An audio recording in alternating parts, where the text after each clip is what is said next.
Koumei is not a bad looking frame all in all, depending on how she works with that whole dice mating aspect to her. You can get her obviously from the marketplace if you want to. I would suggest trying these shrine missions out because you're going to have to do them either way to get a hold of the Fate Pearls, and on Cetus, right next to where you actually land and where everybody is going, is the actual shrine.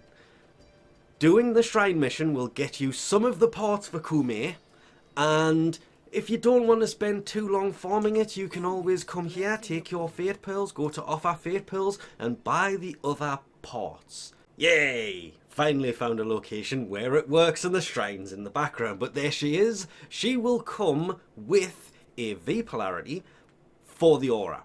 Not too bad if you really think about it. I wanted to slate it because it's a V polarity, and to be fair, any frame that doesn't come with a dash, you're instantly going to format that anyway. I'm going to format that and put a universal one in there anyway, so I can run any of these at any time. Or that one. Oh, I love Dreamer's Bond.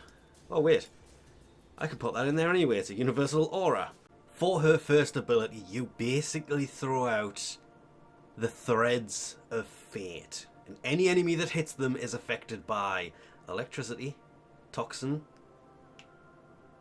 Oh, that could be electricity. Or ice. That could be nice. I've tried to figure this out, but it's sparking between them. But that one's also kind of sparking. I would say that's cold. That's electricity. That is definitely fire. With some toxin in there. Oh, there's just so many threads as well. Whether or not that was with 666s or not. That's got to be 666s right there. All of the threads are just kind of silver. I would say that would be the 666s when you look at it. And each one of these will do every element. So any enemy that hits them is affected by every elemental combo. For the second ability, Omikuji, you will basically be given a task, and upon completing the task you will receive a random decree. Rolling 666s means you don't actually get the challenge, you just get the decree, which is obviously probably the one you want for this, but yeah, chance and all that good funness. Here's the problem though. Can't really demonstrate this one. Have to refer to the update notes for this, because the decrees that are included that you will get a possible one of, you can obviously cast this ability multiple times, get many decrees during a mission, so longer mission, more decrees you will get. At the end of the mission, the decrees will of course be gone, and next mission you will have to start all over again, same as Deviri, but this is not a short roll of decrees. Omimari will create charms around you that incoming damage will be turned into healing instead of damage, which can be really useful. 666s on this grants invulnerability for the duration of the charms. That is going to be ridiculously useful if you can of course get it, but again, the number of charms you actually end up with is determined by the roll. Roll a 16, get 16 charms. Roll 30, well, you're going to be invulnerable, so it really doesn't matter how many there is, but you should in theory get 13 charms around you. 23, oh, 666s, and I'm now invincible.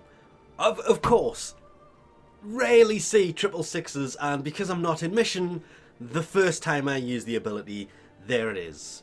Now invulnerable for the duration of the charms, whereas her fourth ability, Bunraku, I still say it throws them in the air and hangs them like puppets. It moves them round like puppets too, but here's the thing. It affects anybody that you can see, and if you can't see an enemy, they won't be affected by it. My favourite one of all was that happened. That is something that actually just happened. You will notice they're not really taking a great deal of damage from this, but just every now and then it actually deals a nice amount of damage. Oh, there it goes. Triple sixes, which means if I turn around, you have all been affected by it because it was a triple six. The fact it only works behind you when you get a triple six is frustrating, but at the same time a great perk to have, being an ability that is based on line of sight. And one of the best things about this is, no matter how you like to put it, roll of the dice determines how many status effects the foes in front of Koumei will suffer. So 26, I'm still affected by Toxin. 19, I don't quite think there's 19 different toxins, but it's Blast and Slash. Do it again.